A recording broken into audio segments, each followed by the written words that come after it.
If you're coming out of a multi-story building, use the stairs and definitely not the elevators. When outside the building, rush to an open field and cover your head while en route.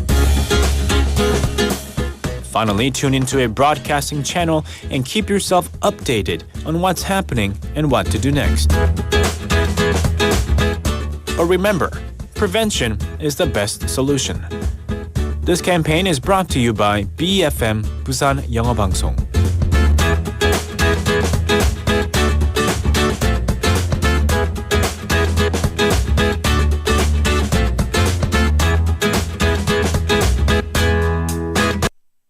지금 방송 광고라는 부메랑을 던져보세요. 소비자를 향해 정확히 날아가는 광고. 힘차게 돌아가는 경제.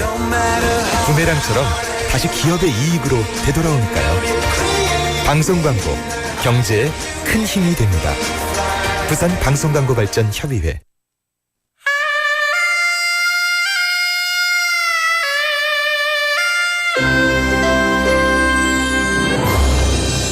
The time is now 7 o'clock.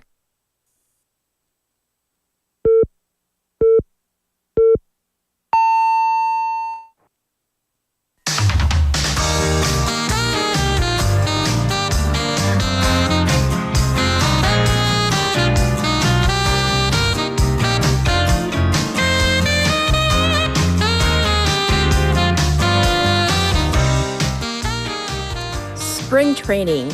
The smell of the grass, the pitcher taking to the mound. What about the crack of a bat? And then chimek. Here in Busan, especially the ma chants. If you know, you know. Yes, I'm talking about things that are synonymous with the Lotte Giants. Dare we get our hopes up this season is the big question. It's only been a month since the KBO League kicked off, but as poet Alexander Pope wrote ages ago, hope springs eternal. I'm Katherine. This is Morning Wave in Busan on Wednesday, April 23rd on BEFM 부산영어방송.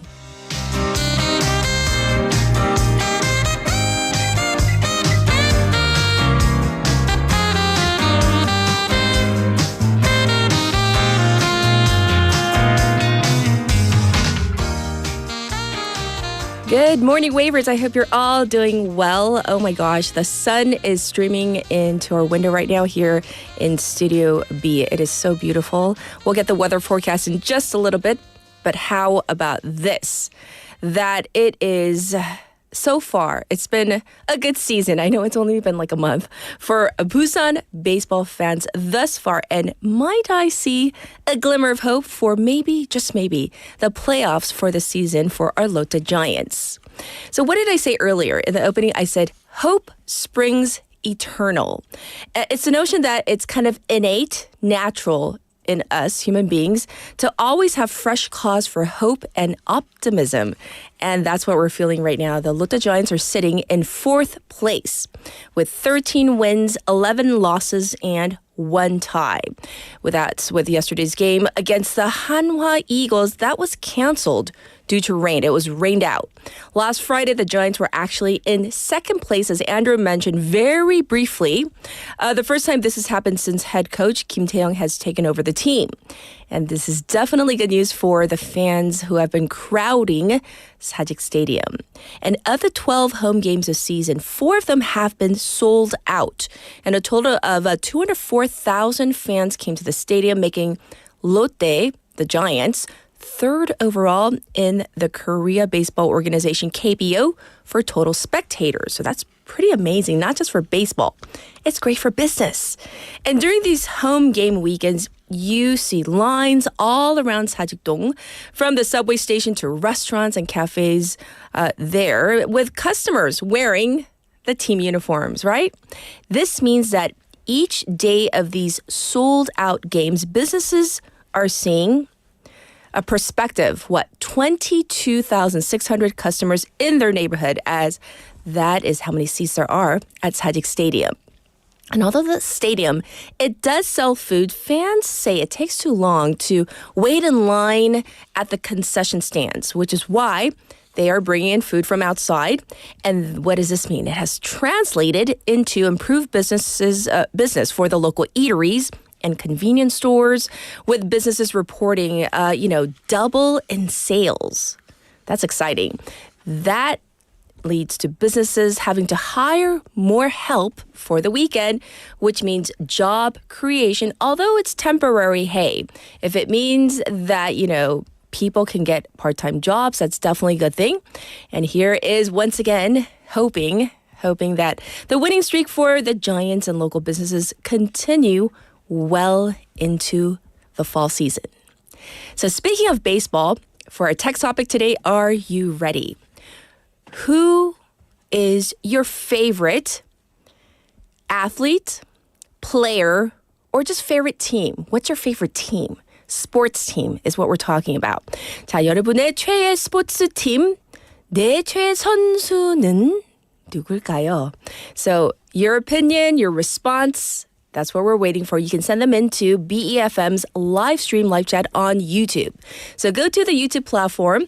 You can see our logo once you type in BEFM or 부산영어방송 to subscribe, to log in and chat with our other waivers through your phone. Pound 9050 샵 9050. That's going to cost you 100 won. Also, you can reach me for free on Kakao Talk. Same thing there. To find our account, BEFM, 부산영어방송, add us as a friend first, and you can send in your messages or even photos too. The ways you can listen to our program on the radio if you're in Busan, 90.5 or 103.3 FM. Like I said, we're streaming live right now on YouTube. You can watch again at your leisure. Also, 2 apps that you can download for free, the BEFM app itself and also the Papbang app. Looking ahead to our morning together, we have Now and Next. That's with Leon. And in hour number 2, Work in Progress with Jennifer.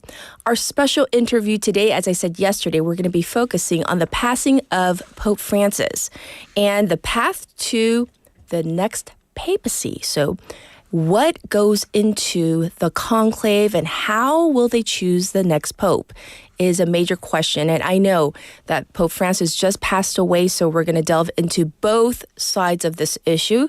That's coming up in hour number 2. I'll be back with News Overview.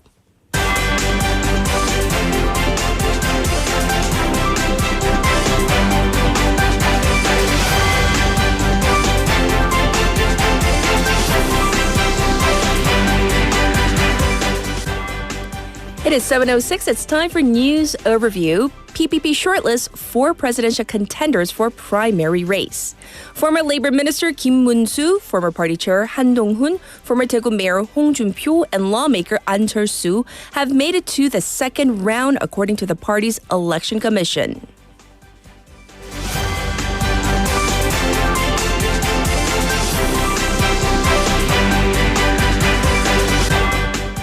Supreme Court's full bench to rule on Lee Jae-myung's case. The Supreme Court said yesterday that its full bench will deliberate on former Democratic Party leader Lee Jae-myung's election law violation case upon a decision from the court's Chief Justice.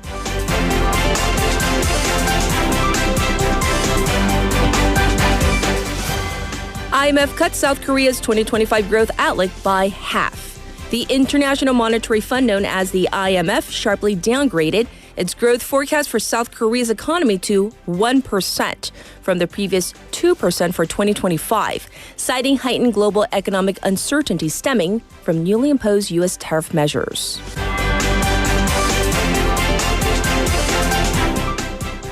South Korea successfully launches 4th spy satellite into orbit. South Korea successfully launched its 4th homegrown military spy satellite from a U.S. space base in Florida in efforts to strengthen its independent surveillance capabilities on North Korea.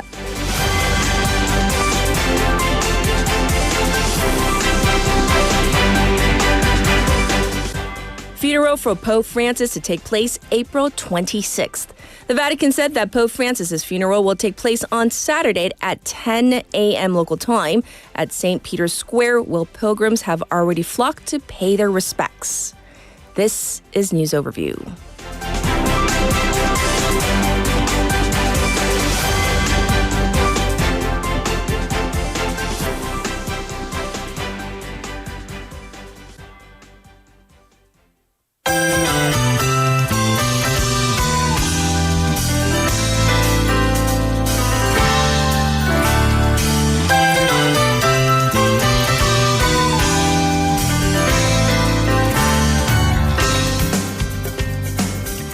It is now time for Now in Busan. We have Sejin here, so let's say hi to her. Good morning. Good morning. I hope you're doing well. I've been so well, and good morning to all the listeners. Yes. So before we jump into our local news, do you have a favorite sports team or like a favorite athlete of all time? Who's the GOAT, the greatest of all time for you? I mean, as an quintessential Busan person, Yes. I am rooting for Lotte Giant.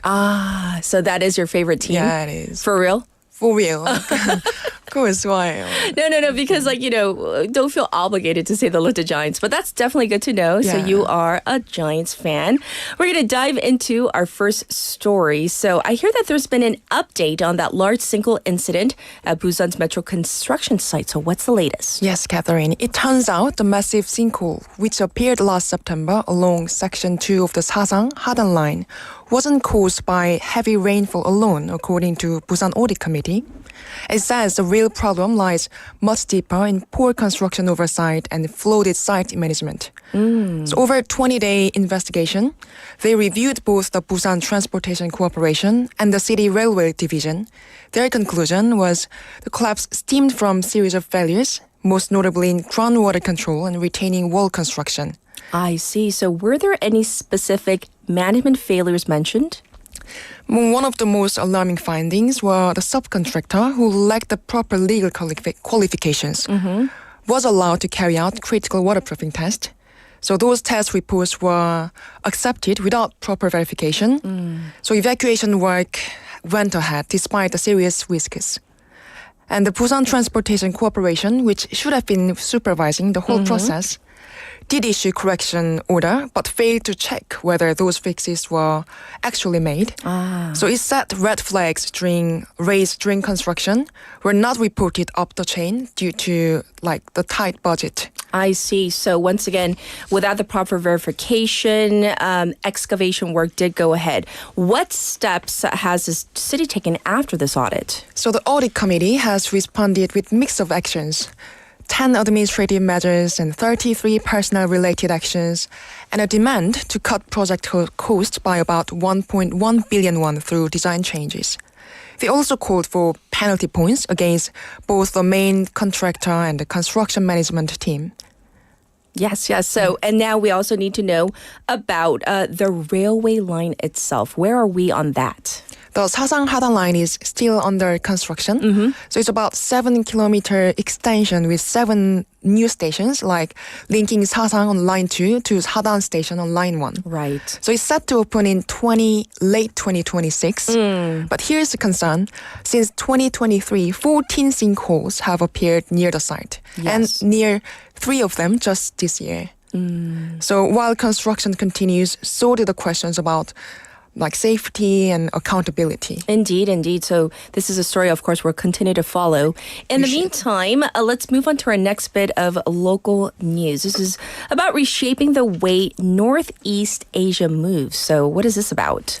The Busan Jinhae Free Economic Zone Authority has announced significant expansion of Newport hinterland area. So as of this week, a revision to the official development plans opens up an additional more or less 400 square meters of land in Jinhae. Yes. And if this helps you picture it, this is roughly the size of 27 football fields. Oh, that's pretty big. So tell us more about this hinterland zone. The big deal is about this brings the total area of northern hinterland zone from around 900,000 pyong to over 1 million pyong. And that's basically covering the parts of both Changwon's Jinhae-gu and Busan's Gangseogu. It's part of a larger effort to Busan's port, which currently ranks 7th in the world for container handling. Yes. And so we need more information, though, because this obviously is a port city, the city we live in, right? Right. So the Busan Port Authority has now been added as an official project operator, with phase development set to continue throughout 2035. This expansion isn't just about land, it's about logistics, jobs, and global competitiveness. And this one is setting the stage for what trade could look like tomorrow. And plans also include a stable supply of construction materials and for nearly Jinhae area, Jinhae Yes. Newport. And people might be wondering, how much is this going to cost? Well, about 800 billion won will be invested in transforming the Yongmangsan part into the logistics-centered industrial zone. And projections show that we could be short 1.75 million pyong of land by 2030 if we don't start expanding now. So as the head of the Free Economic Zone Authority put it, it's building a logistic hub for the future of Northeast Asia. I see. So, of course, this expansion is very important, it seems, to our city. So thank you for touching upon this. All right, now moving on, I hear that there was kind of a big event yesterday. So tell us about it and, of course, what's behind the event. If you're into startups or even just curious about innovation in South Korea, here's one for you. Okay.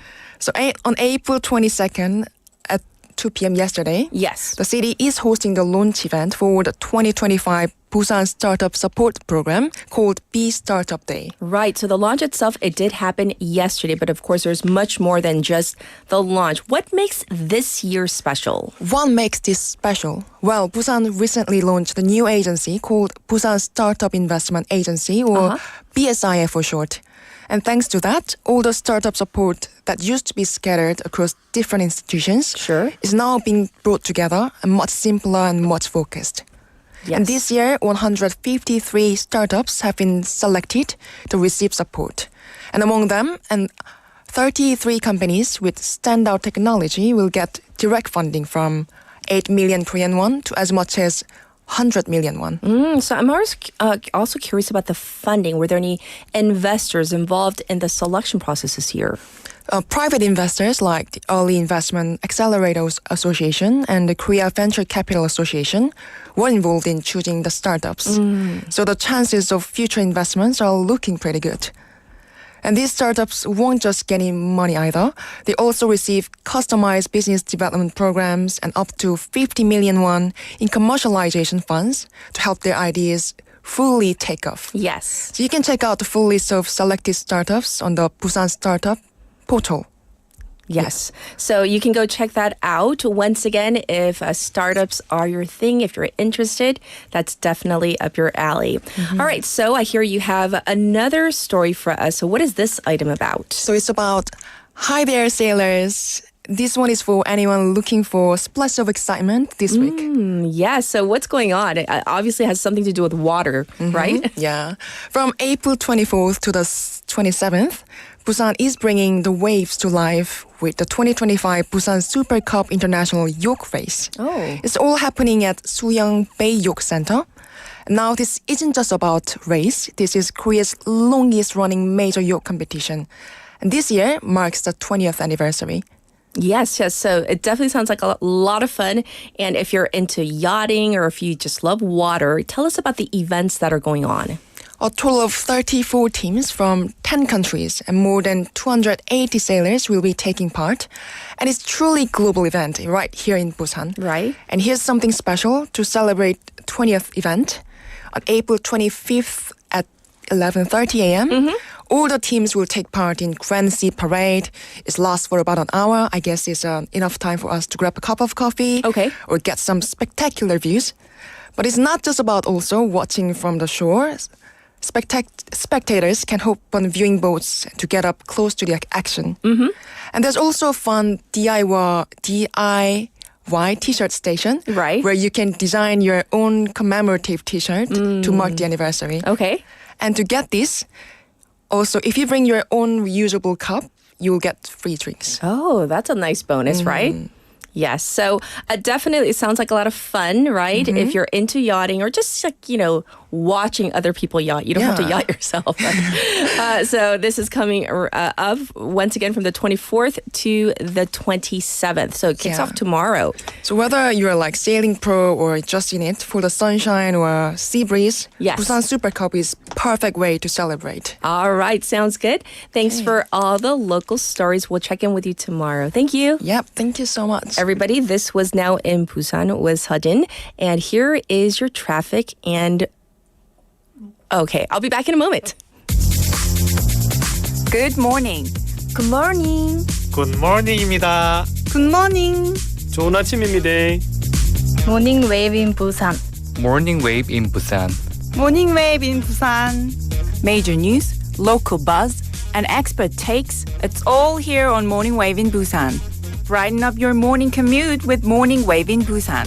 Morning Wave in Busan.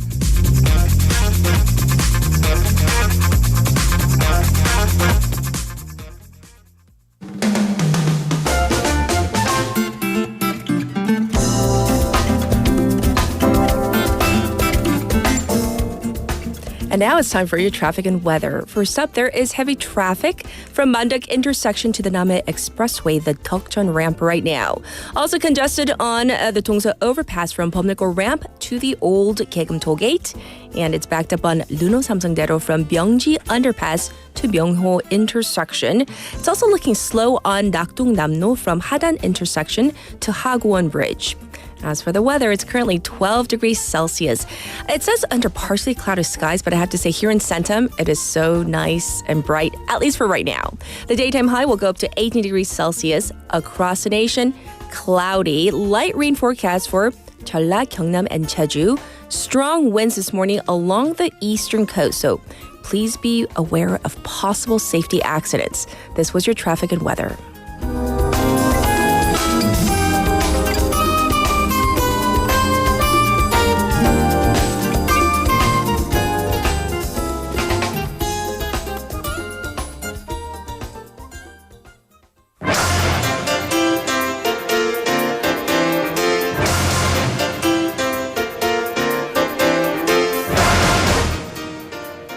It's time for Top Stories. We have Haley in the studio. Good morning. Good morning. How are you? It's a beautiful day. It is.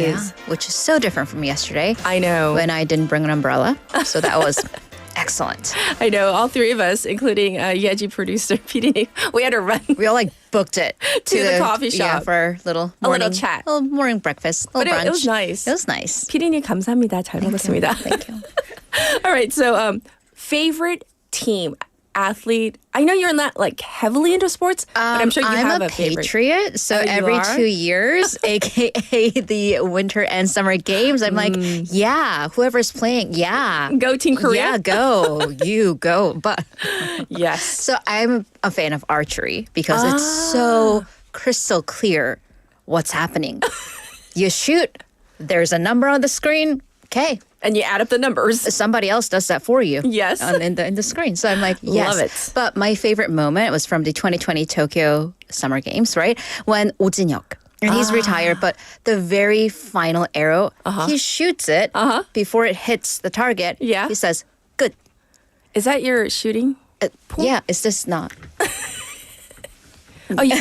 Which hand do you? Yeah, this I don't one. know. Yeah. This one. You released the. It one in depends the on back. which hand you. Right, I'm Yeah. left-handed. Yeah, so that's how. Not that I would ever shoot archery or would be able to, but just he knew as soon as it left the quiver, right? He Yeah. knew. Done. He knew. We didn't, but he knew. He knew. Yes.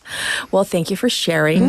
We're going to jump into our top stories today. We're going to begin with the ruling party's presidential primaries. So the party announced the 4 candidates advancing on to the next round. We're talking about the People Power Party. Right. So the ruling People Power Party, as you said in news overview, the 4 candidates are Kim Mun-soo, An Cheol-soo, Han Dong-un, and Hong Jun-pyo. So if we actually analyze kind of what not team, but what side, what factions. It is divided 2 against 2 along how they view former President Yoon Suk-yeol's impeachment. Yes. So in the anti-impeachment, so that means sort of pro-Yoon camp, we have Kim Mun-soo and Hong Jun-pyo, and in the pro-impeachment camp, An Cheol-soo and Han Dong-un. So first, let's go to the anti-impeachment, aka pro-Yoon group. Sure. Their biggest relief is that lawmaker Na Kyung-won didn't make it onto the top 4 because that would have split the pro-Yoon or the former president's supporters' votes 3 ways as opposed to now 2. So it's a bit of an easier race. And then Yes. moving on to the pro-impeachment camp, An Cheol-soo advancing onto the top 4 was a bit of a relief for Han Dong-un because this shows that the moderate base is also fairly strong. I see. However, the math is entirely different for round 2. Because who's voting is completely different. So in round 1, what we've just covered, that was 100% public vote. But in round 2, half and half against general public and party members. So if one candidate doesn't advance on with a majority, they'll go on onto a runoff vote, 결선 투표, with the top two candidates. And there, the key will be which candidate will be the most viable or competitive option against Democratic frontrunner Lee Jae-myung.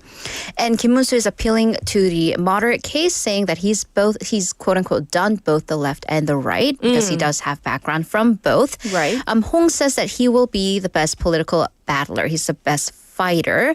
And Han says he can help the party overcome the former president and fight against Lee because he's emphasizing the fact that he was the party leader during the lifting of the martial law imposition and the subsequent impeachment vote, which is kind of the similar thing that An Cheol-soo is appealing because he has actually voted against the president or for his impeachment in parliament. So they are appealing to the moderates.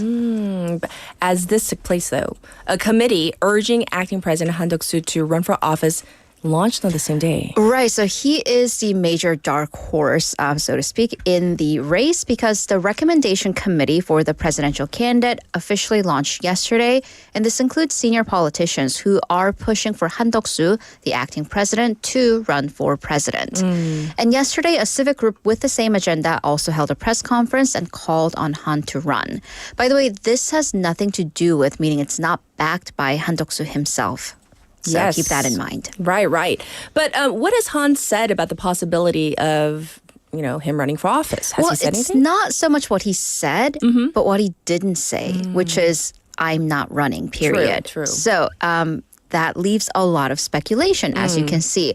So when he was interviewed by the Financial Times, Han said he hasn't made a decision, but also added, no comment. But this, again, leaves room for possibilities. Yes, and the ruling party presidential hopefuls are not taking this too kindly. I mean, they are battling. They're in the primaries. Yes. So what if you add this final variable? So what's going to happen to the race? Right. So Hong Jun-pyo, Na Kyung-won, and An Cheol-soo have all opposed this, saying that he is being, quote, backed by the Democratic Party. And he also should be, if he were to run, should run in the primaries officially and be vetted in that process. Sure. However, other party members, including some lawmakers, do see this as something that is impending, that's something that might come up, with his close associates saying that Han may be leaning towards running. So we'll keep an eye, of course, on whether he runs or not and give you the latest on all that.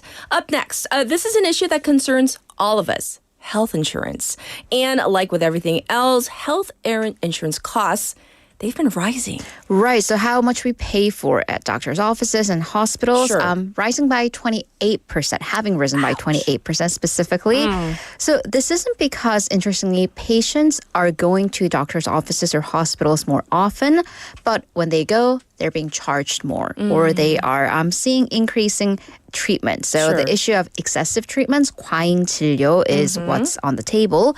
So according to the Korea Development Institute's report on this issue, that's based on health insurance data and bills from 2009 to 2019. Yes. So in this 10-year span, the per-person health insurance treatment fees increased by 28%, and that's been adjusted for inflation. The biggest reasons, 77% due to pricing, especially at your 의원, neighborhood clinics, by almost a quarter, with most outpatient treatments accounting for this rise. Yes. So experts say that this is due to high-cost treatments, like, for one, cancer treatments, which are essential, but they've been turning more towards outpatient treatments than hospitalization, and along with other higher cost treatments. I see. Although we have a bit of good news, we are seeing seniors in the 65 to 74 age group healthier, at least according to their hospital spending.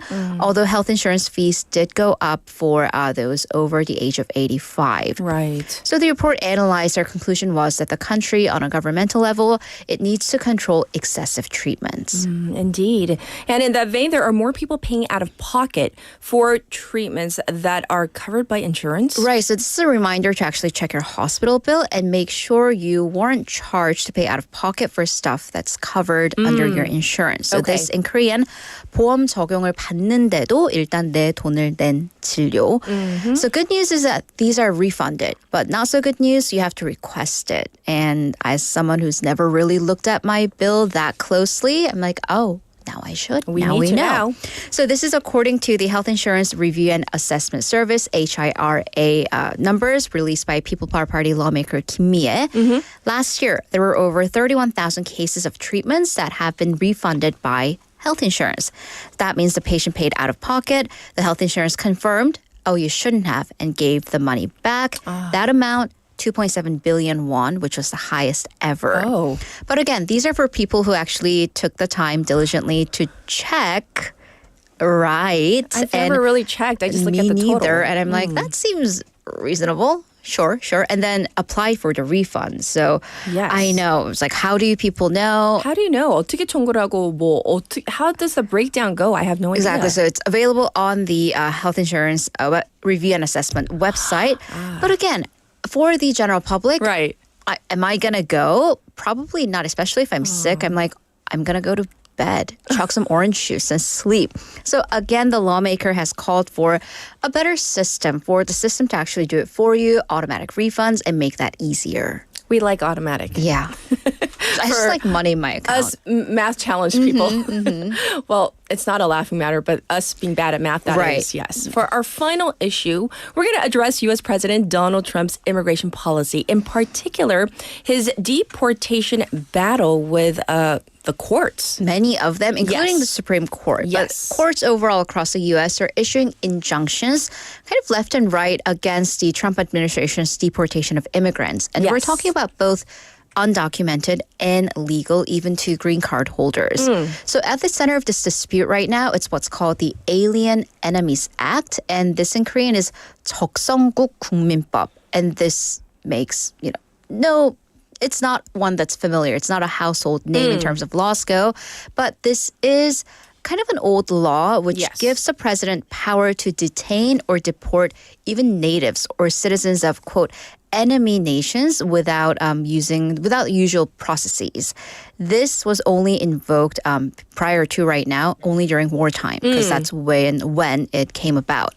So on Saturday, so we're going back to last weekend, at midnight local time, the U.S. Supreme Court ordered the Trump administration to stop or at least pause the deportation of a group of alleged Venezuelan gang members. Their attorneys argue that they actually have no gang associations.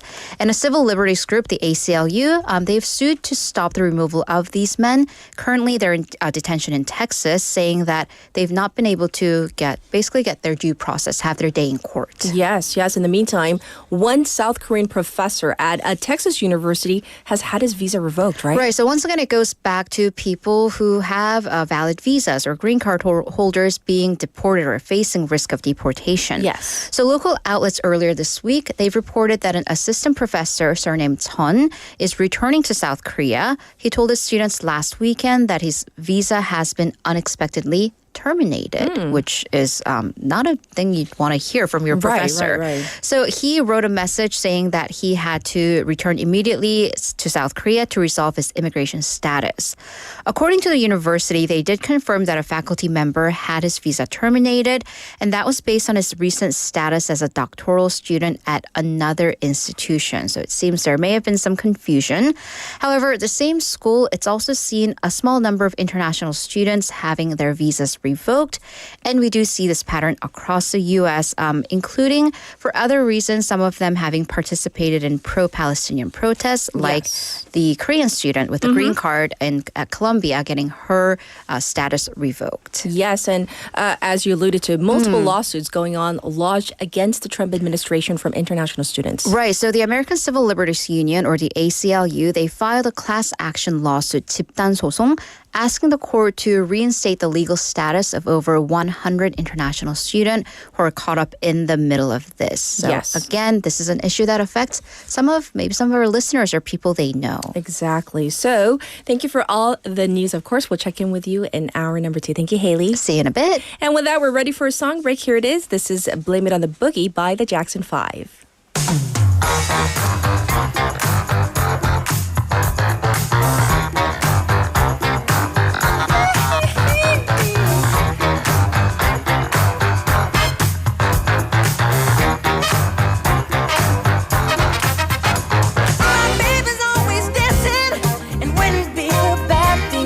But I don't get no loving, and that's no lie.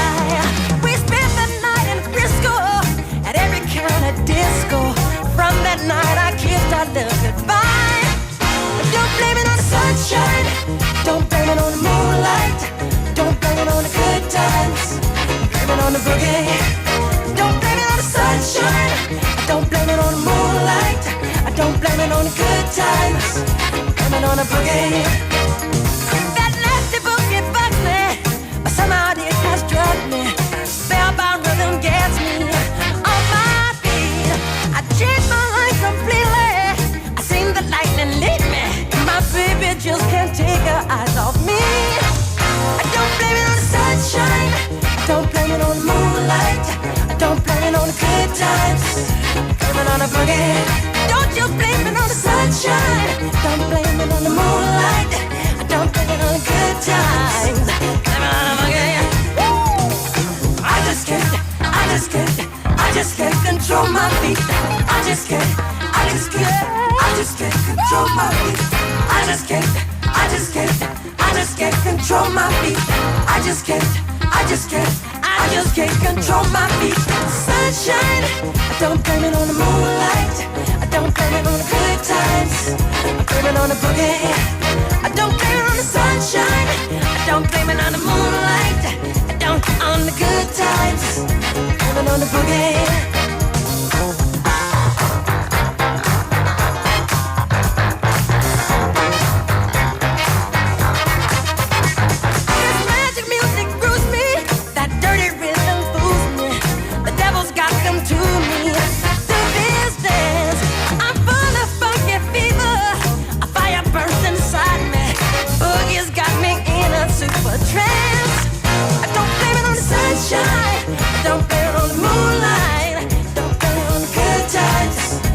On a boogie. Don't you blame it, sunshine. Don't blame it on the moonlight. Don't blame it on a good time. Blame it on a boogie. Sunshine, moonlight, yeah. Good times, boogie. You just got the sunshine, yeah. Moonlight, good times, boogie. Don't you blame it, sunshine. You just got the moonlight. You just want a good time, yeah. Oh, blame it on yourself. Sunshine. Ain't nobody's fault but yours and that boogie. Oh, not long. Yours and that boogie. Ain't nobody's fault but yours and that boogie. Dancing all night long. Blame it on yourself. Ain't nobody's fault but yours and that boogie. All right, welcome back, everybody. Today for our text topic, we're asking, what's your favorite team? Who's your favorite athlete? 최애 선수 혹은 팀. 혹은 종목도 괜찮아요. So looking at some of your responses, we have lots of Lotte Giants fan, including there was a question posed from one waiver to another. 태진님 asked 임성환님, like, oh, so are you a fan of Hanwha? No, he's a Lotte Giants fan. Lots of Lotte Giants fans out there. Hey, the Giants are so good. Knock on wood, cross your fingers, do whatever we need to do in superstition to make sure they stay in the top, right? Yes, we do. He's from Daejeon. But yeah, Lotte Giants, very, very popular. Also, I'm seeing a lot of Kim Yeona's. Like Baekbaek waiver says, definitely Kim Yeona. She was one of the best in the world, even though in their opinion, there was prejudice and discrimination. So, hey, Kim Yeona, they don't call her Queen Yeona for nothing, right? Definitely queen on the ice. Also, I see Benny, who is a lifelong fan of the New York Yankees. But recently, he says, I'm a silent Dodgers fan as well. Oh, yes. Basketball, he says the Lakers. Oh, you're such an LA guy. Come on. From the Philippines, Dodgers, Lakers, that's so LA. But for the NFL, they're saying the Giants, hockey. Ooh, go Avs. And for athlete, the fact that I know all these people, Kobe Bryant, LeBron, yes, LeBron James. Oh, Derek Jeter and OV8. Yes, that's for hockey, I believe. Yes. I thoroughly agree. One of my favorites, Kobe Bryant, rest in peace. I feel like, yes, he had some of like personal scandals back in the day. Nonetheless, he's just kind of like in my deep down in my heart, he is my favorite. And we have another message from 고수 who says, 저는 조선의 4번 타자. 누구죠? 이대호. So he is definitely a favorite. He's a legend here. And of course, he's from Busan. He lives here, right? Well, I'll be back in just a moment with Leon.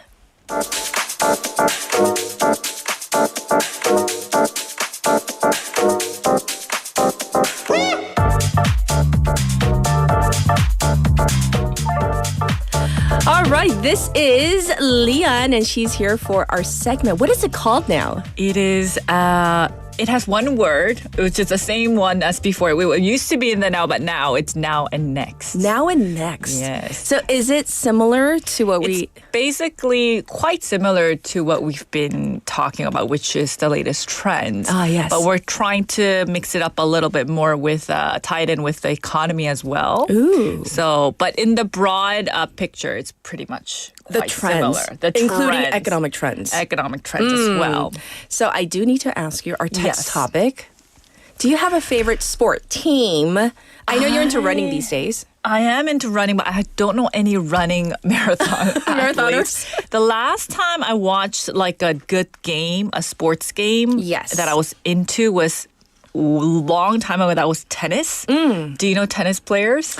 I know that Like the the major. older ones, the major. Right. Me too. I'm probably talking about back then. Yes. My favorite one was Maria Sharapova. Ah. Because do you know her? Yeah. of course. Of course. Because she's known for her screams during the indeed, court. indeed. At the court. So yeah, I used to watch her games because I used to play tennis. I was heavily into, this will date me, but it's okay. Yes. The Pete Sampras era. Pete Sampras versus, what was it, Andre Agassi?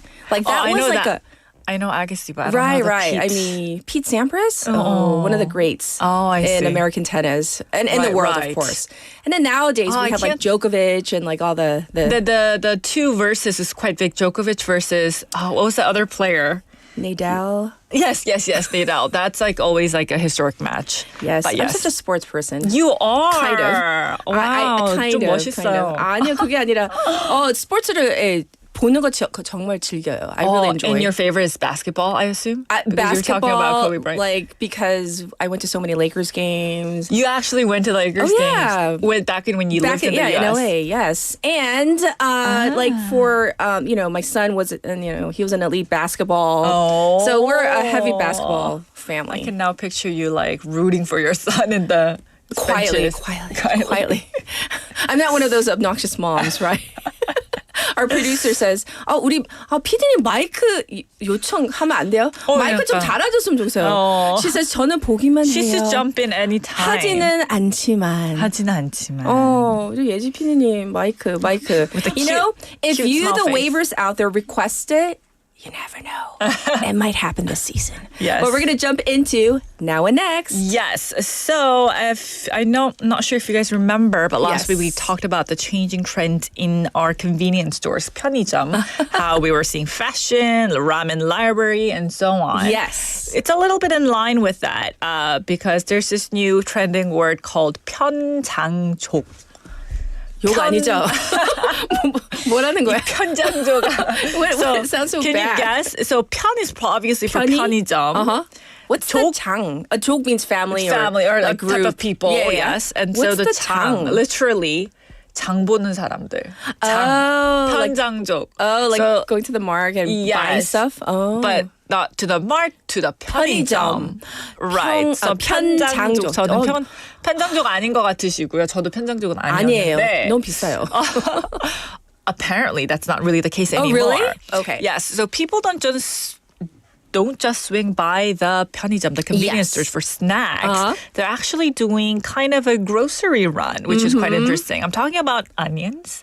I'm talking about radish, like 무, 깐마늘, and even 삼겹살. And, this isn't just a one-off thing. This is becoming kind of a trend. A thing? Of all these, also the younger generation running to the convenience stores to do their grocery shopping. Ooh. So, some chains recently started selling fresh food. Like I mentioned, the vegetables, the fruit, the meat. The interesting thing is obviously these convenience stores are not too large. Yes. So it's all these food items come in small packaging for 1 to 2 person portions. So stuff like onions for 400 grams. It's about roughly 2.5 2,500원.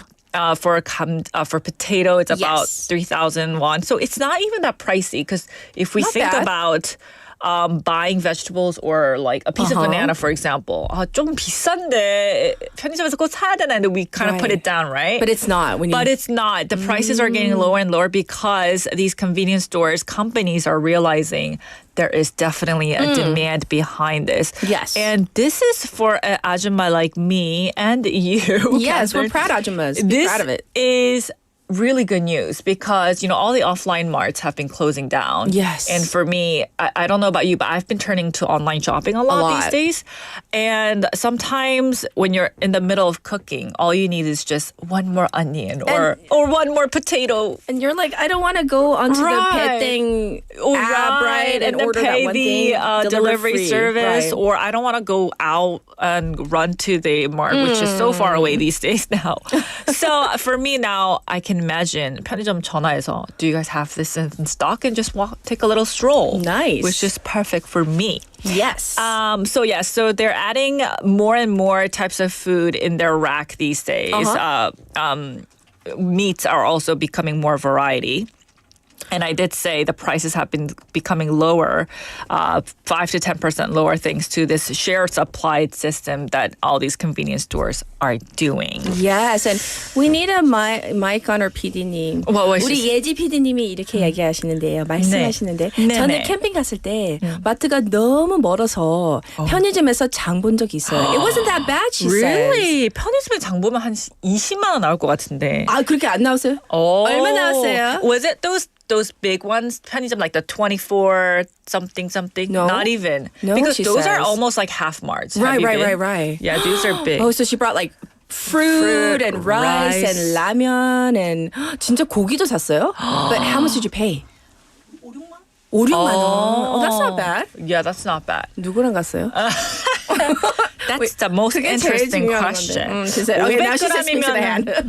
거기까지만. That's 2%. Oh, but Yes, that's, yes. because she's a singleton. Yes, she's a Yeah, so she's definitely not in our group. The Of Ajumas, course. right? There's a fine line right here, right? That she would probably Invisible. want to divide us. Right, so, yes, yes. so I guess single people are really doing this. Yes, so a lot of people have been going to 편의점, just like our PD님, to buy their grocery. And one chain actually reported their fresh vegetable sales went up by over 25% this year compared to the same time last year. And so, again, people don't want to buy in bulk anymore. They don't need 10 potatoes. People are also busier. They need to just get something on their go. Yeah, and, definitely. I think this trend is really good, especially for our younger generation, because it will make them healthier at the end, because I think they're opting out of cooking themselves. This is just my thought, because if they have to order online, which a lot of us are doing, they have to buy in bulk. And if they have to go to the marts, they have to wait in line. They have to park. And that's all a lot of hassle. It's a lot of time, hassle. Right. So I can sympathize with those younger generations who would I rather do just 그냥 too. 주문해 먹는 게 제일 싸고 Right. 제일 괜찮은데 now just stop by the 편의점 and So once 고기랑 again, 반찬. 조심. 편장족. 받침이 너무. It's so hard to pronounce though. It 받침이 doesn't there's 3. That's run. why 너무 힘들어. 편장족. 편장족. It's almost like a tongue twister. Yes, almost. All Yes. right, let's move on to our next trend. Yes, the next trend that I want to talk about is the 토핑 경제, or the topping economy. 토핑? 토핑. Like what 경제. topping are we talking about? What comes to mind when you talk about 토핑? 뭐 토핑에서 뭐 요거트에 드시는 거 있어요? 올리는 거요? 아, 그렇죠, 그렇죠. What about you? Same. Okay. Or those famous sandal brand, the crocodile brand. Where the topping, so many different types of, I cannot. We can't say the words. The decorations that we can put in, right? Yeah. That's two things that came up to my mind. Okay. But basically, we're on the same right track. Okay. So, the yogurt brand, the Yuateng, that's The expensive becoming, yes, they're very expensive. But and yummy. Very popular these days, right? Uh-huh. Have you actually been to Yuateng? I have. And then I was kind of like, I can say the brand because they're not in Korea. I believe it's the pink Bay Oh, yes, thing, yes. You know. I was like, me too. I was like, is it coming back? I hope so. It was so good. It was so good, right? So I thought it was kind of expensive, though. It is expensive. Right. But 비싸던데요. I think I know the one thing I noticed that the difference was between our favorite brand back in the U.S. and here Yuhateng is the amount of choices that you get at Yuhateng. Right. When the owner gave me like a paper.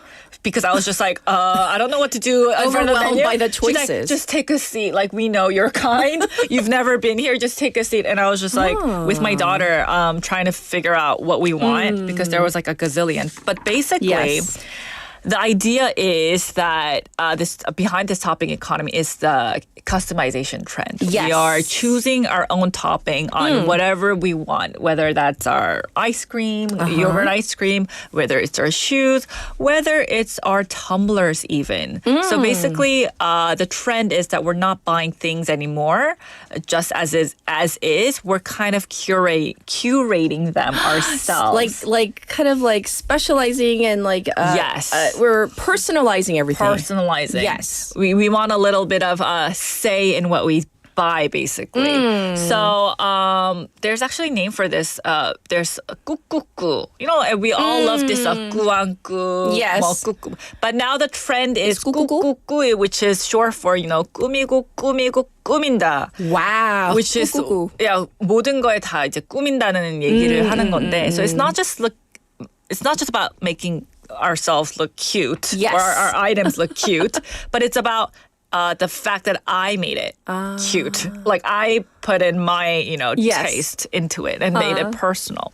So this is mine and no one else has this exact version. And brands are really leaning into this trend amongst the consumers. So, for example, the yogurt shop that we talked about just now, since last year, I know they've been quite popular because they're opening branches, but they've seen a 400% increase in orders. And so people are really loving this aspect of being able to participate in what they eat.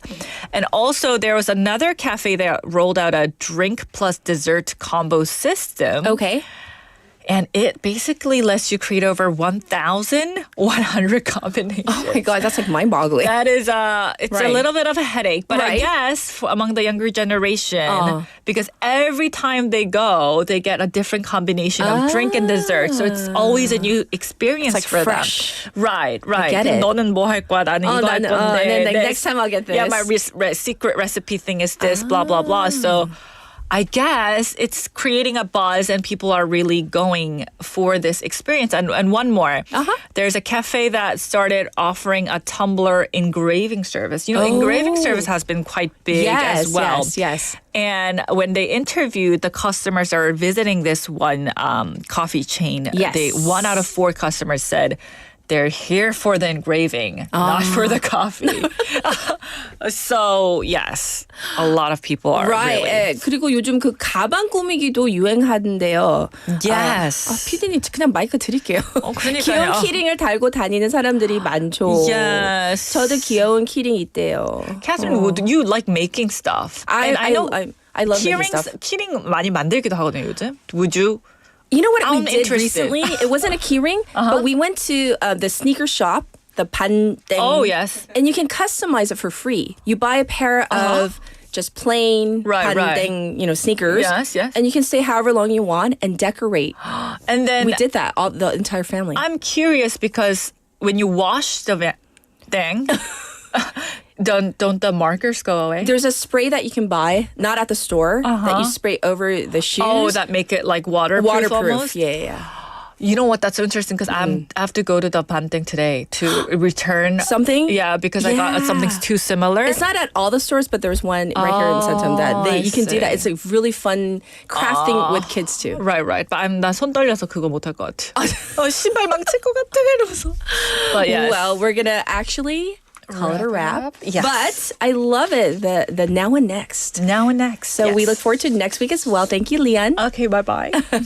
All right, so we're going to call it a wrap with this song. This is 일탈 by 자우림. Enjoy. I'll be back at 8.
것을 모두 원해 모두 원해 나도 원해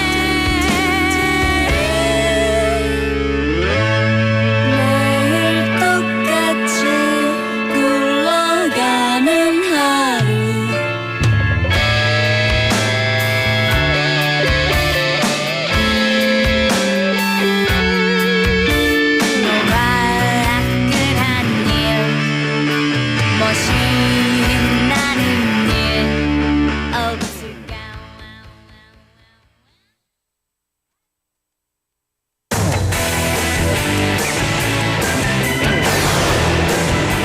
Your bridge to the world.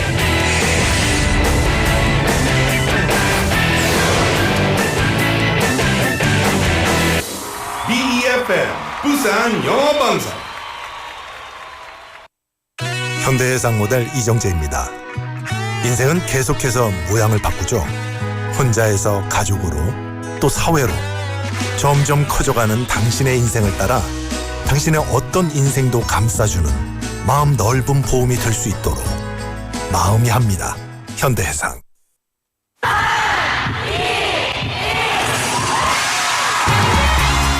부산의 축제 어디까지 즐겨보셨나요? 과거와 현재, 미래가 공존하는 항구도시 부산. 이곳 부산은 계절을 물들이는 다양한 축제로 늘 풍성합니다. 봄의 시작을 알리는 봄꽃 축제부터 부산의 여름을 만끽하는 바다축제, 전 세계 영화인들이 모이는 부산국제영화제와 새로운 시작의 해맞이 축제까지. 부산의 축제는 우리의 열정을 가득 담고 있습니다. 바쁜 일상은 잠시 뒤로하고 특별한 시간을 선물 받는 바로 이곳 부산에서 우리의 삶은 축제가 됩니다. 축제로 하나 되는 부산.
Did you know that an average person in South Korea uses more than 10 kilograms of disposable products a year?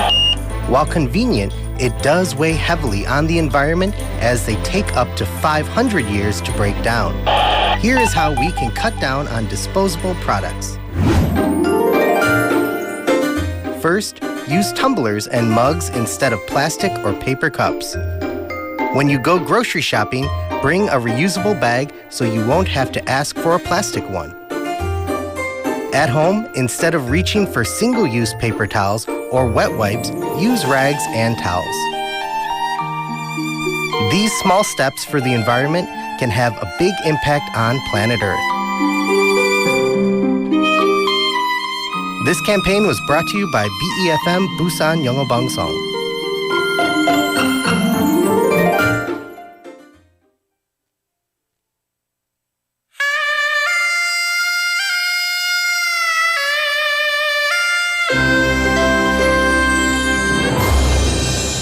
The time is now 8 o'clock.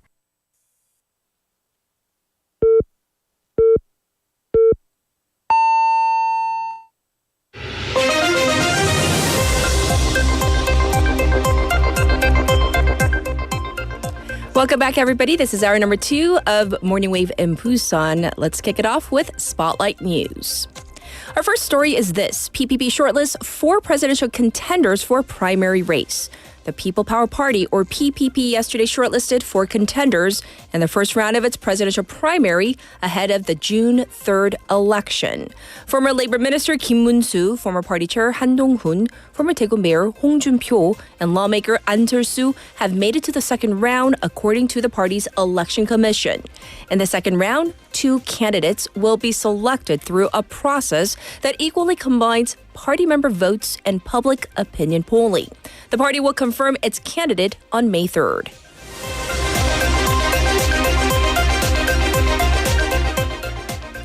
Supreme Court's full bench to rule on Lee Jae-myung's case. The Supreme Court said yesterday that its full bench will deliberate on former Democratic Party leader Lee Jae-myung's election law violation case upon a decision from the court's Chief Justice. The Supreme Court had first assigned the case to a 4-member bench earlier in the day, but Chief Justice Cho Hee-dae decided on the full 12-person bench after hearing opinions from the other justices. The case deals with allegations that he lied during the 2022 presidential election. The appeals court flipped a lower court's decision and acquitted Lee. The case is a major legal hurdle for Lee, considered the Democratic Party frontrunner for the upcoming June 3rd presidential election.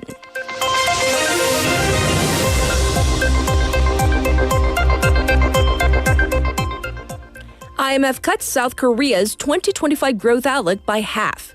The International Monetary Fund, or IMF, sharply downgraded its growth forecast for South Korea's economy to 1% from the previous 2% for 2025, citing heightened global economic uncertainty stemming from newly imposed U.S. tariff measures.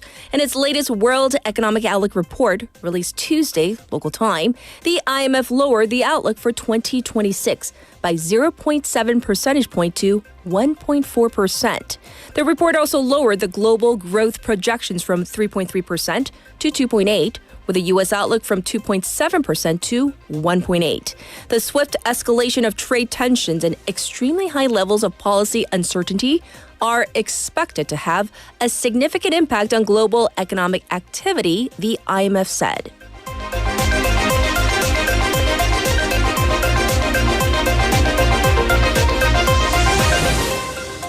South Korea successfully launches 4th spy satellite into orbit.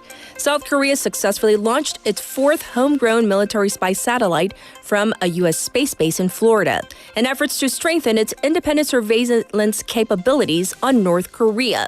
The Defense Ministry said that a SpaceX Falcon 9 rocket carrying the spy satellite lifted off at 8:48 p.m. Monday U.S. time from Cape Canaveral Space Force Station as planned and placed the satellite into orbit 15 minutes later.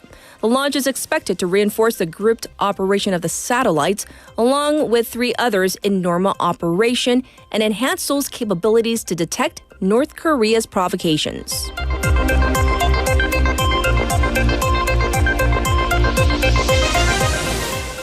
Funeral for Pope Francis to take place April 26th. The Vatican said that Pope Francis's funeral will take place on Saturday at 10 a.m. local time at St. Peter's Square, where pilgrims have already flocked to pay their respects.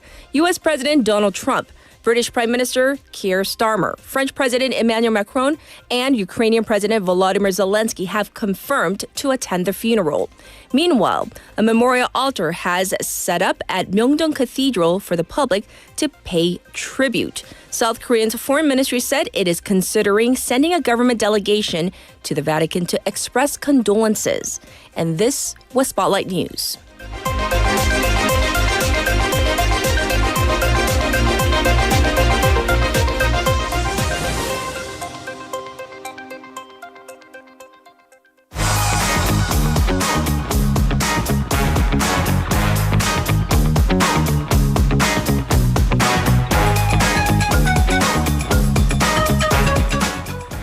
It's time for waglwa글, aka Babble On. We are going to Yes. babble so much. For our first story, we're going to dive into a bit of contemporary history over what is called 우순경 사건. So we need to know what this is. So we do have to get a little bit serious. It is a phase of very dark history. Yes. And I do have to give you a trigger warning for violence.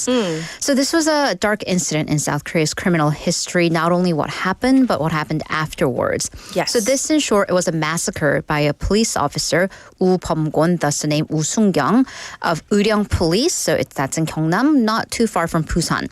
It happened way back in 1982 on April 26th. So we're coming up on the anniversary quite soon.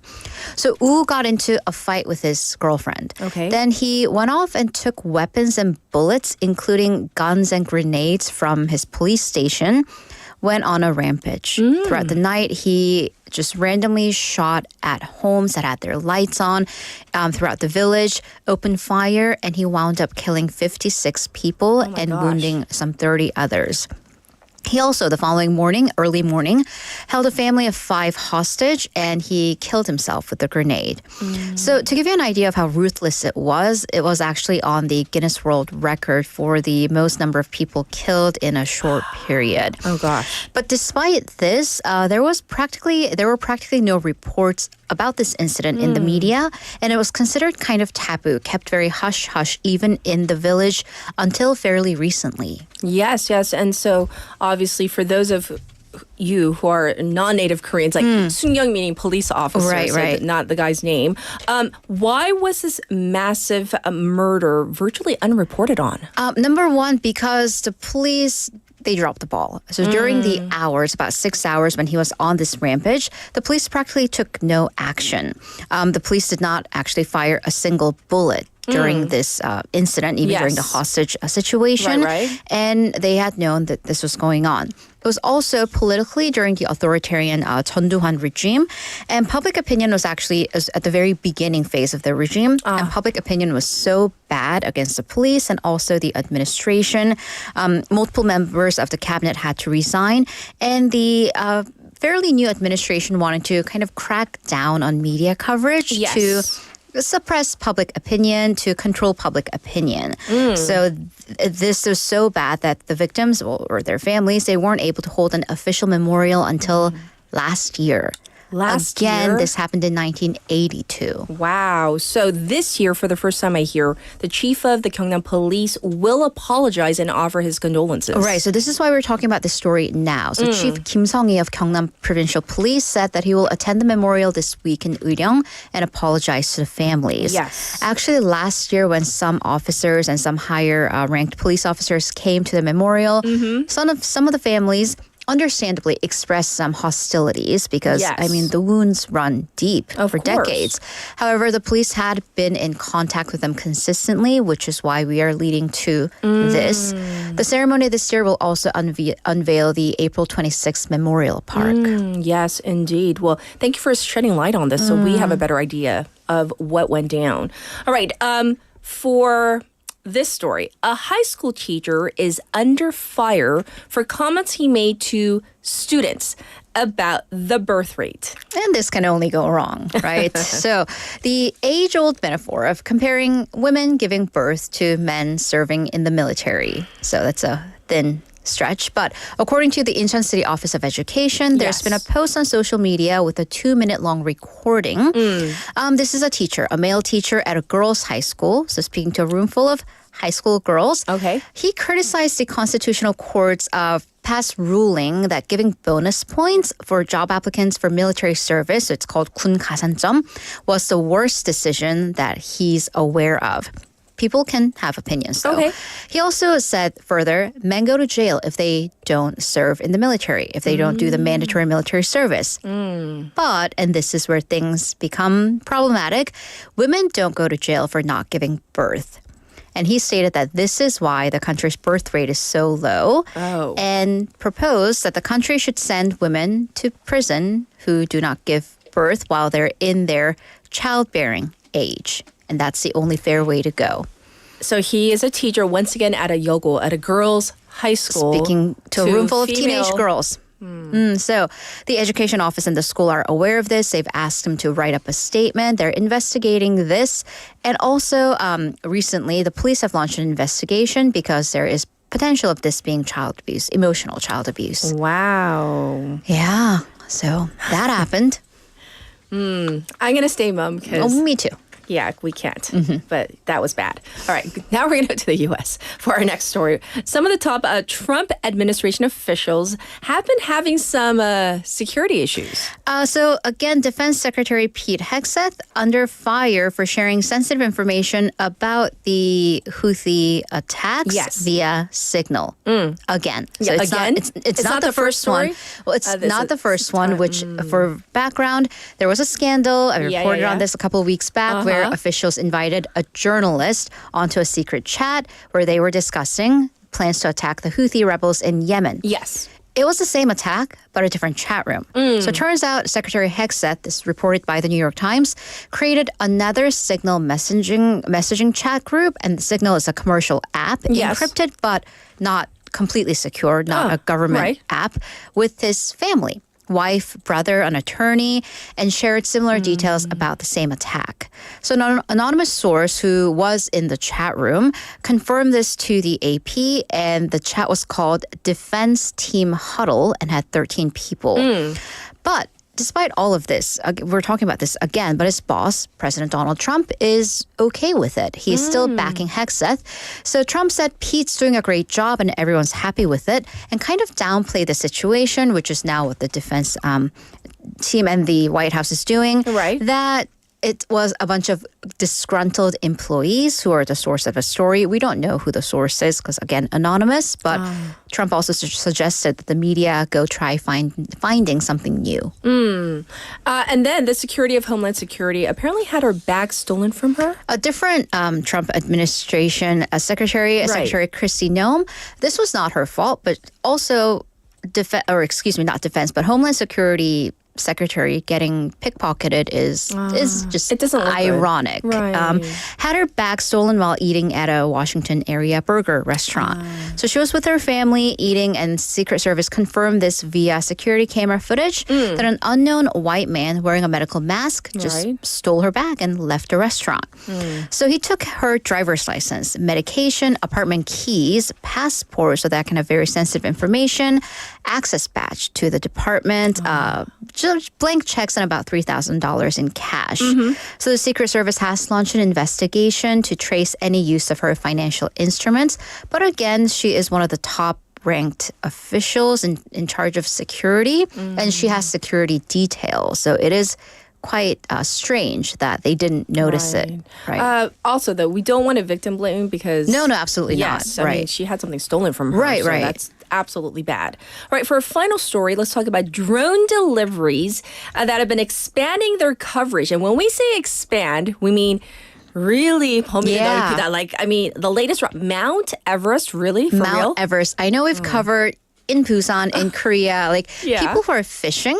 I mean, I'm feeding you too. When you're camping, up there we're doing like test drives of drone deliveries to remote areas for fishing. But Mount Everest, the world's tallest peak. So drone delivery will be made available should you need it to carry equipment. And also, I think more importantly, carry down trash from Mount Everest starting from the 2025, so this year's climbing season. Although it's not open yet because, snow and the cold.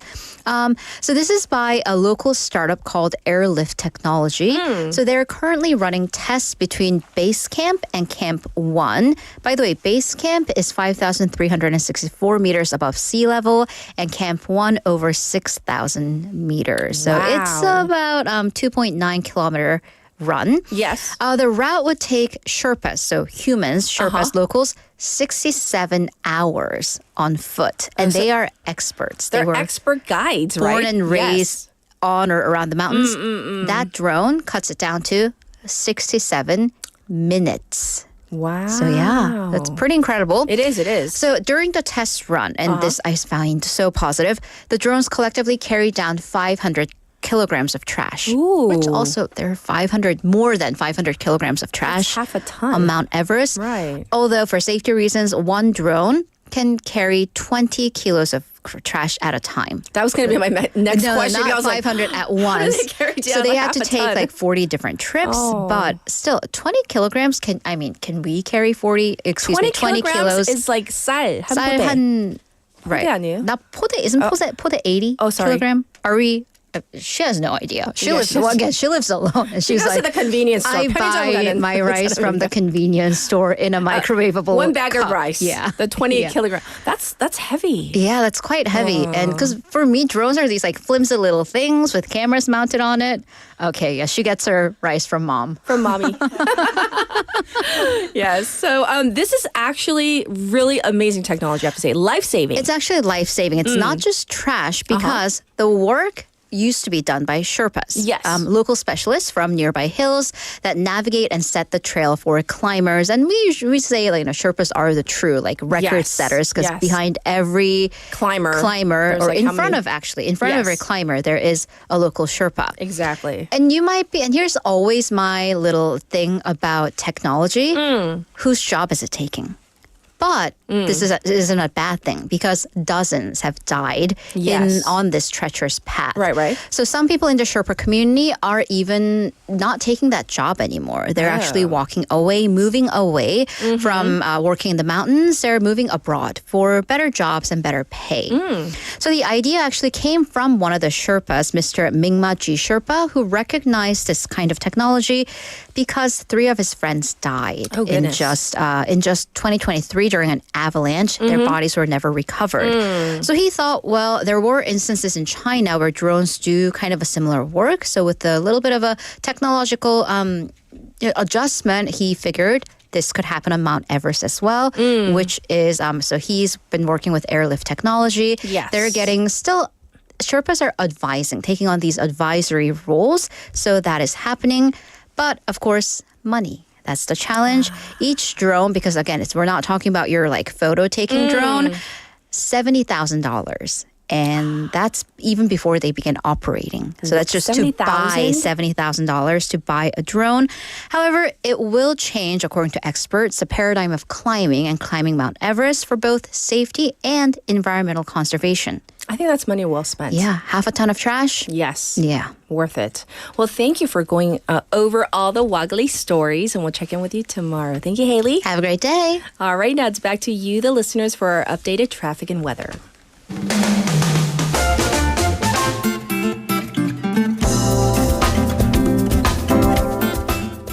It's now 8:17 on this, it is hump day. It's Wednesday. So for updated traffic, there is an accident inside the Sujang Tunnel going toward Pier number 5. It's been cleared, but there is still some backup. Also, heavy traffic detected on Gwanmun-daero from Pangnam Tunnel to Baekyang Tunnel. And that top portion of the Gwangan Bridge congested once again. It's looking slow on Suyeong-no from the KBS 3-way intersection to Taenam intersection. As for the weather, it's currently 14 degrees. It's going to go up to 18. It's going to be cloudy across most parts of the country. Light rain is forecast for Jeolla, Gyeongbuk, and Jeju. Strong winds this morning along the eastern coast, so please be careful out there today. This was your traffic and weather.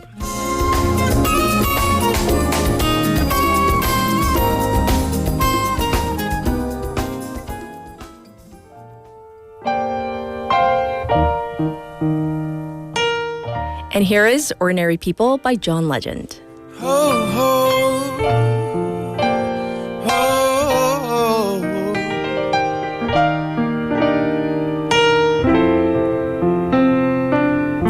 Girl, I'm in love with you, but this ain't the honeymoon. We're past the infatuation phase. We're right in the thick of love. At times we get sick of love. It seems like we argue every day. I know I misbehaved and you've made your mistakes, and we both still got room left to grow. And though love sometimes hurts, I still put you first, and we'll make this thing work. But I think we should take it slow. We're just ordinary people. We don't know which way to go, 'cause we're ordinary people. Maybe we should take it slow. Take it slow. This time we'll take it slow.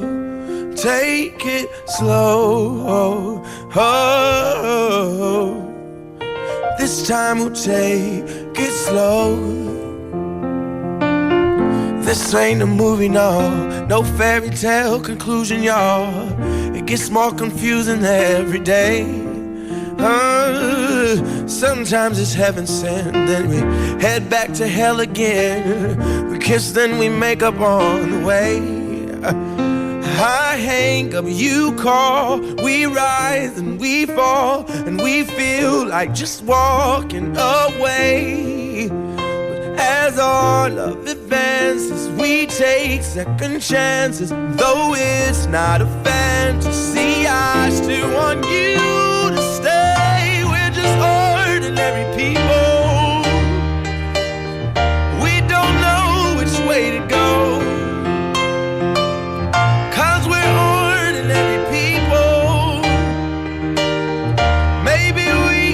Take it slow, take it slow.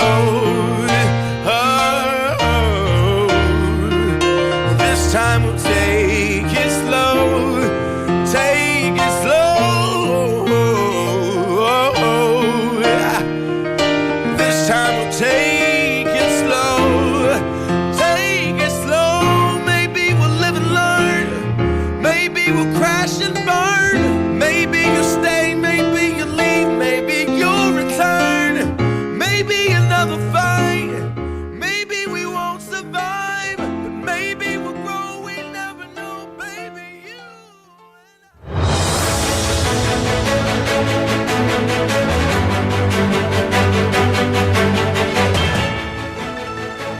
This is a special interview for Wednesday morning.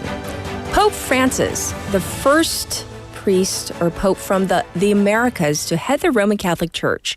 He has passed away, as the Vatican announced on Monday, and his eventful tenure, often filled with internal conflict and reform efforts, has come to an end. And he was 88 years old, had recently battled a severe case of double pneumonia.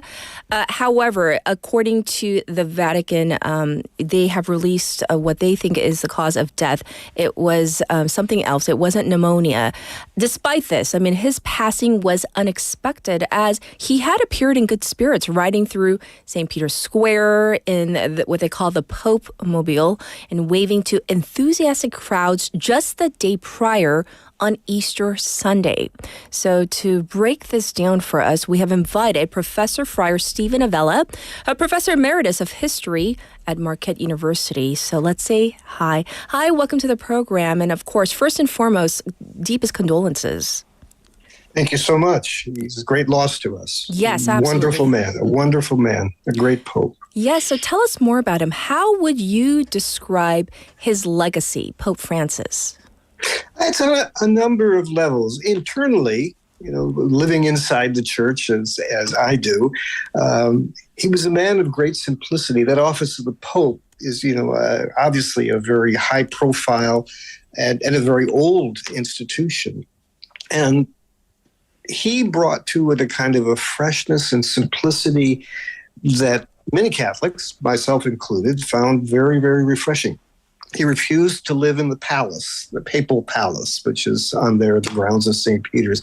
He lived in small rooms at the Casa Santa Marta. He took his meals with everybody else. He didn't go to a summer home at Castel Gandolfo. He stayed in Rome, where all the heat was, and made himself tremendously accessible. He forswore all of the solemn garb and vesture that had been basically kind of resuscitated by the previous pope. He didn't go rummaging in old closets and finding old ermine and watered silk and things like that. He lived very simply. And from the very start, this impressed us.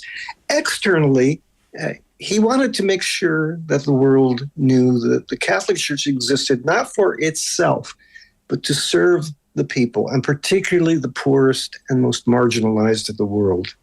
And he took himself to places where Catholics were not the majority. He went to Indonesia. He went to Mongolia, of all places. He went all over the world, in Saudi Arabia, Iran, places of where, again, the Catholic faith is not highly visible or Catholics are not numerous.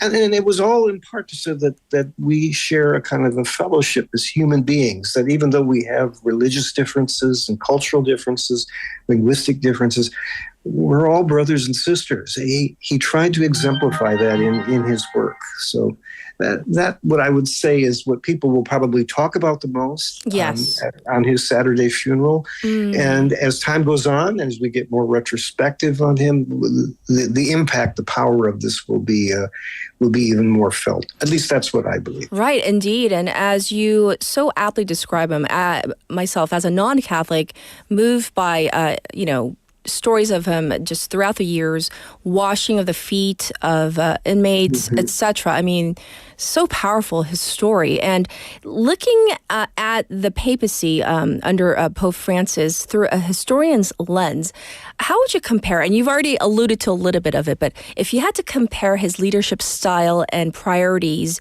if we had to compare to those of his predecessors, just to do a bit of a comparison, you've mentioned a few of the factors already, but there were some stark differences. Yes, there were. I was in a television studio the day that he was announced as Pope in 2013. And it struck me right away that this man is a pastor. Now, all priests are pastors. John Paul II was a pastor. Benedict also served the people of God. But they approached things in quite a different way. This is a man who had lived among the people, who had taken the subway in Buenos Aires, cooked his own meals. There was none of the kind of trappings of, being waited on and being, and that was a difference. Now, not an odious difference or an infelicitous difference. Right. Benedict had his gifts. He was a college professor, like I am. John Paul II was a philosopher, a dramatist, and kind of adept and skilled at those things. But Francis seemed to know how things work from the bottom up. And for example, he gave instructions to us priests. He said, don't preach longer than 8 minutes because people get really bored. Well, who would know that but somebody who's probably, and I have bored congregations myself, but he understood, listen, guys, we want to reach people. We don't want to bore them. We don't want to drive them to tears. That was just, it's a small thing, but it was something that indicated, I know how you live. He said that the church was a field hospital, that this wasn't a perfect place, that in the life of the church, all of us are going to meet wounded and broken people. And that's our job, like a field hospital, to be out there offering spiritual first aid, listening. The word that he loved was accompaniment. We walk with you. We don't judge you. We walk with you. We listen to you. Yes. Bringing back into the church the idea, he called it synodality. That's a fancy church word for let's listen to each other. Let's hear where each other comes from. In an era of great polarization, at least here in the United States, that is such a welcome message if it can get through. But that in many ways distinguished him from John Paul II or Benedict, who were much more, listen, this is the way you have to do things. Yes. And this is, I am the boss, and this is the way it's going to work. Both of them had that kind of characteristic to their leadership. Both good men, but appealing to many people. But Francis, telling as someone who worked the other side of the scale there, I appreciated that so much. Yes, I appreciated how much he taught us to be with our people, to accompany them, to walk with them. Yes. And, during, his tenure, he did aim to reform some of the longstanding church, I guess, structures, some of the attitudes as well. In your view, how successful was he? I mean, some people say, yes, he took a step in the right direction. Others might say, did he go far enough? I mean, of course, can't please all the people, but in your opinion, what do you think? Well, there's several issues there we can hang that question on. Yes. One is this tragic issue of clerical sex abuse. Exactly. And he made some mistakes there, particularly defending a particular priest who turned out to be a real rascal. The church here, at least here in the United States, the church is still grappling with the shock waves that come from this. People are still angry. There's no statute of limitations on people's anger and grief at what happened here. And the death of the ex-Cardinal Theodore McCarrick was a perfect example. That just kind of resuscitated all that discussion. Yes. So in that regard, there's more work to do. There's more ways to tackle this. Francis, I think, did what he could. He listened to victims. He brought them forward. He sought forgiveness. The other thing would be in dealing with the role of women in the church. And here, too, there has been quite a debate for a number of years because many of the other mainline Christian denominations have introduced women into positions of ministerial leadership and also of leadership of the church. It wouldn't surprise me if the next Archbishop of Canterbury was a woman, in the Anglican communion.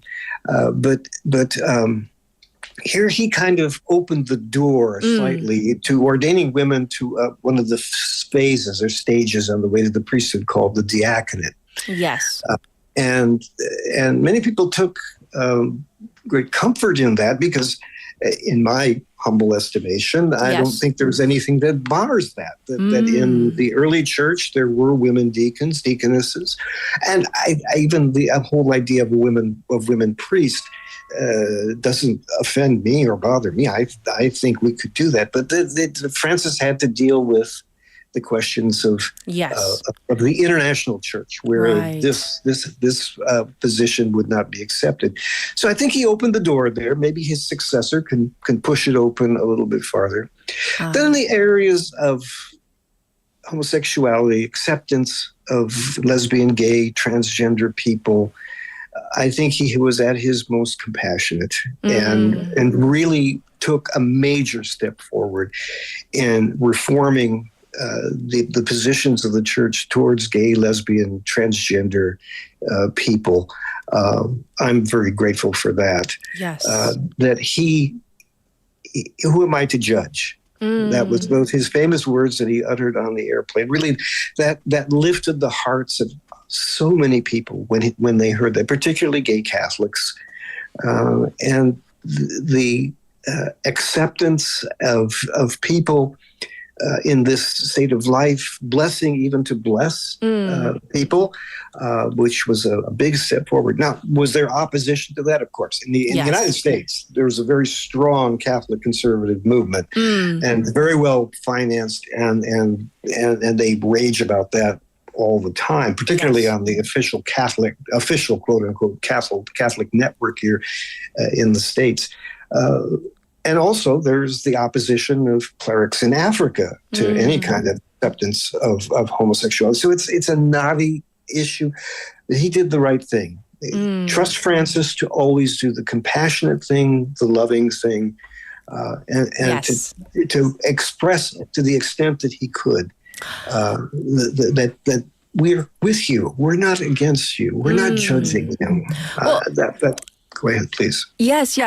Because we're almost running out of time, but I do really want to squeeze in the question regarding the conclave. I know that, the funeral, it's coming up this weekend, but the conclave, what can we expect? Can you break it down kind of simply for, all of our listeners out there? Okay. Stage 1, the Pope's body is prepared for burial. It has now been transferred over to St. Peter's Basilica, where there will be a nonstop visitation of his body. Then on Saturday will be the papal funeral. Yes. There will be, and then the cardinals will assume, the electors of the Pope will come, and they will begin to talk to each other as if they haven't been talking already.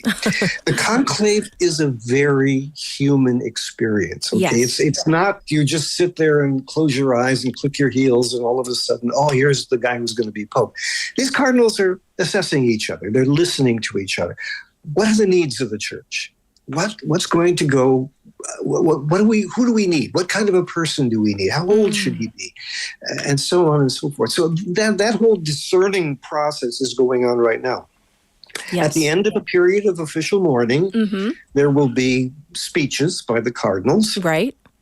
And then they will march into the Sistine Chapel, in that kind of beautiful chapel there with Christ in judgment looking down on them. And then they will begin to ballot. There will be 2 ballots each day. And if the election happens quickly, the smoke will be white. Whenever the new pope is elected. Francis was elected after 5 ballots. In some papal conclaves, like in 1939, he was elected. Pope Pius XII was elected right away because it was just evident that he was the candidate. So they'll be talking with each other. They'll be talking with each other. They'll be interacting with each other. Will there be politics? Of course there will. That's human. That's what we do as human beings. So there, again, even though it's very spiritualized, very holy, accompanied with a lot of song and pomp and ceremony, these guys will sit down and they'll say, what do we need? What does the church need? And I have to believe that most, if not all, of those cardinals are men who have the well-being and concern of the church in mind. They've got their own opinions. They've got their ideas about what's the best. But a consensus will be arrived at. It has to be 2/3 vote. 2/3 to elect a pope. So they will have to work to forge consensus. As we wrap up, so basically, are they sequestered there until that white smoke comes? Yes. Yes, they are. Now, they've got much more humane. Earlier conclaves, they kind of set up little tents in the chapel there, and you had to wash with a hand bowl and all that kind of stuff. Now, the residence is called the Casa Santa Marta. It's where the Pope lived. And they're nice little rooms. I've been in one of them. So you get your own bathroom, and it's very very comfortable for them, so they don't have to suffer too much. But then they eat together, they talk together, they interact with one another on that level. So they're sequestered. They can't come out. We will hear, ultimately, what they decide, and then later it'll start to dribble out what actually happened in the conclave. This happened with Francis. They talked about how he was elected, and people have written books about that. Generally speaking, they're sworn to secrecy, but in Rome, the most open secret in the world is a papal conclave secret. So people will talk. Before I really let you go this time, we have a question from one of our listeners, Leslie, who says she wants to know how many will be voting. About 135. Now, there's more cardinals than that. Yes. But the rule that was made by Pope Paul VI is that once you turn 80, you cannot vote. So all those cardinals will be there to talk and to interact with each other. The only ones who will go into the conclave are the ones that 130 plus who are actually eligible to vote. They all have to be under the age of 80. I see. Well, thank you so much for explaining the legacy of Pope Francis and, of course, what's to come as well. Once again, deepest condolences. Thank you for joining us today. It's an honor to speak to Korea. I've never been to your beautiful country. I'd like to go. We welcome you with open arms, so come if you can. Thank you so much. Yes. Thank you. This was Professor Friar Stephen Avella, and we talked about the passing, of course, of Pope Francis and the conclave that is upcoming as well. This was your special interview.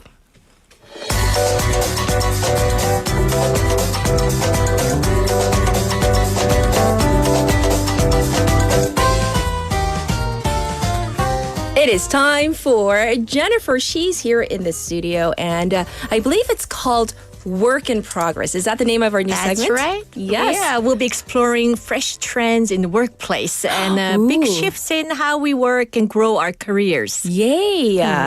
So welcome back. I'm sure, all our listeners are so happy that you're back for spring it's good season. To be back. New segment, new energy, new season. So what kind of workplace trend are we kicking off with today? So today I thought we'd begin with a trend that's shaking up the usual workplace hierarchy. So these days we are seeing all kinds of shifts in how junior and senior employees connect and how companies are adjusting their power dynamics tips to stay in tune with the younger generations. 상하 관계를 오늘 뒤집는 조직 문화에 대해서 이야기해 보겠습니다.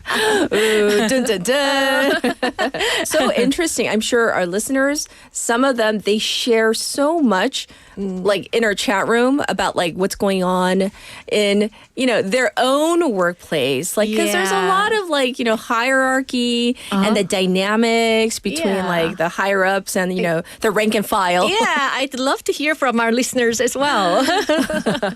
So one of the most talked about approaches in recent years is reverse mentoring, a model where young employees share their insights with more senior staff, especially in areas like digital trends, social media, and changing customer behaviors. Yes, yes. So I like this idea, but, in terms of like mentoring or even like reverse mentoring, like tell us more. Yeah. A well-known Italian luxury brand, let's just call it G Company. That company. Yeah, Okay. had been struggling to connect with the younger customers, which wasn't so easy. And despite major marketing efforts, they didn't succeed. Yeah. But however, in 2015, they introduced the reverse mentoring program, inviting young employees to directly share what mattered to their generation. I see. And the result, sales among younger demographics soared, and the brand gained fresh, vibrant image. I see. We already have a comment from one of our listeners. 고수 says, 야자 타임 한번? 우리 피디님, 우리 이거 한번 해볼까요? 국장님 듣고 계시죠? 국장님! 우리 야자 타임. No, 우리 다 짜요. No, she's not like that. Our 국장님 is very nice. It's too risky. Yes. She's the most wonderful boss. She really is. Yes. Yeah. So what about here in Korea? Are companies trying anything like this? Sure. Several Korean companies have been seen like great success with similar approaches. One retail brand launched a playful T-shirt line based on a traditional fruit shop motif suggested by younger employees. Another supermarket, L brand, created a home fine dining kit featuring premium beef, inspired by the younger generation's love for like experience-based meals. Because they were like younger generations. They want to experience something new, something luxury, something I posh, see it. right? I see it. And so let me read another one because like our listeners are really into this right now. Good. So Layla saying 보수적으로 유명한 공무원 사회에서도 작년에 6급 실장님들과 9급 신교들이 역지사지 연극을 함께 만들면서 소통할 수 있는 프로그램도 있었습니다. Good, that's like good. innovative, right? I like that, like, even in the public sphere for public, civil servants. I have a similar experience when I conducted training for a very conservative company. Oh, really? They asked me to do some kind of role play. Oh. Because if they don't, like a third person like me goes in and initiates, it doesn't really like... It's not as risky as they do this themselves, right? 갑자기 야자 타임 하는 거 보다는 like 전문가가 들어오셔서 right. Okay. 해주면 조금 덜 위험하죠. Do we have other like examples in Korea? We've even seen a luxury mattress company open a quirky grocery-themed showroom. And a major retail group transform a vintage clothing market area into trendy wine pop-up bar. And all these ideas are sparked by reverse mentoring and fresh insights from junior staff. I love it. I like it. We have so many like younger people who are working at VFM now. We should do this. It's so they creative. have funky ideas. Right. And then, like, I would love to hear their ideas. I mean, there's a lot to learn from younger people, I think. And these ideas are so like spot on, I'm sure. Yeah, exactly. And the reverse mentoring isn't just about trends. It's also helping building like mutual respect between generations. Yes. So instead of just ordering, like you communicate together. When done right, it breaks down stereotypes and creates space for genuine learning in both directions. That's important, though. So younger employees learn from the senior ones, and senior ones learn from the new employees. Yes, yes. So I've heard of a term. Is this real, though? Like something called a reverse interview? 거꾸로 인터뷰 Yeah. 있습니다. So like 정말 they turn the tables? Yeah. Oh. So it really like empowers applicants, especially younger ones, to Yes. take more ownership of their career choices. So they like ask company questions they've been curious about. And for companies, it's a great opportunity to reflect on their own culture and values. Well, I can't imagine, but I guess if it works, right? And if it fosters a stronger work culture with respect and communication, I mean, why not? That's the key, respect and communication. If you just go in there and like have this attitude and be totally rude, that's not going to work, right? True. So tell us more about this. Yeah, and speaking of bold changes, some companies are even trying something called the boss selection system. 네, 상사를 이렇게 선택하는 거죠. 정말요? Where junior employees get to vote or choose the team leader they want to work with. What if a leader? It's shocking, isn't it? 근데 팀장님, like if you choose your own 팀장, that's so I love it. If you choose your own PD. Who would we choose? 예지 PD님. Oh yeah, of course. Or of one course. Well, one example is a Japanese structural design firm, Sakura Structural Design Office. After introducing this system, they saw a significant drop in employee turnover and a noticeable improvement in performance.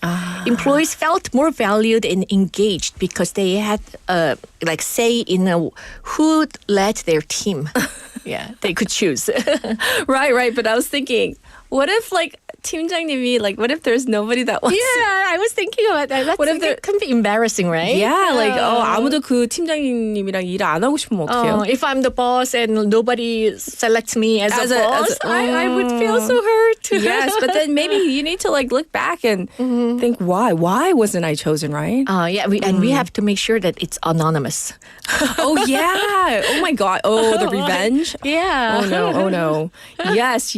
I mean, so it does stuff like this. I don't see if could it happen in Korea? Do companies do that? Like choosing your own team leader? Not.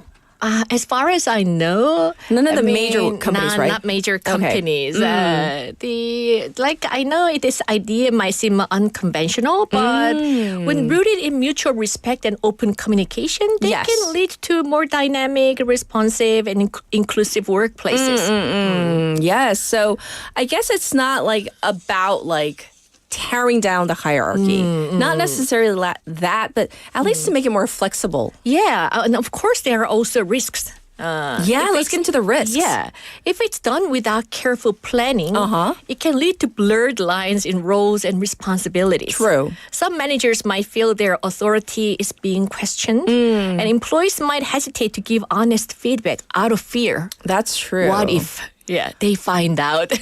What if it's not anonymous? Yeah. And then they know who picked them or who didn't, right? Exactly. Ooh. Oh, it's frightening just to think about it, Right. So, if you had to kind of sum it up for us, what would you say is the main takeaways from what you? Yes. Cultures like Korean culture, we value hierarchy. Absolutely. But sometimes it can get in between employees, different generations, right? But we're also seeing younger generations challenged it these days. Many younger professionals want to be heard, and companies that ignore this shift might struggle with the retention and innovation.